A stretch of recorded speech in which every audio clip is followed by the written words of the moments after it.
አሰላሙ አሌይኩም ወራህመቱላሂ ወበረካቱ። ውድ ቤተሰቦቼ እንዴት ናችሁ? ደህና ናችሁ ወይ? ስራ፣ ጤንነት ከኔ ጋር ነው አልሐምዱሊላሂ ረቢል አለሚን።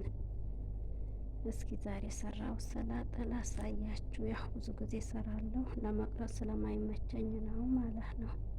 እና ሰላጣው ደግሞ ያው ሚክስ ነው። ቲማቲም፣ ኪያር፣ ሩማን፣ በቅዱንስ፣ ሽንኩርት ማለት ነው። ያው በየቀኑ የተለያየ ነው የምሰራ። በተለይ እንደዚህ አይነት ነገር ይወዳሉ ሰዎቼ ማለት ነው።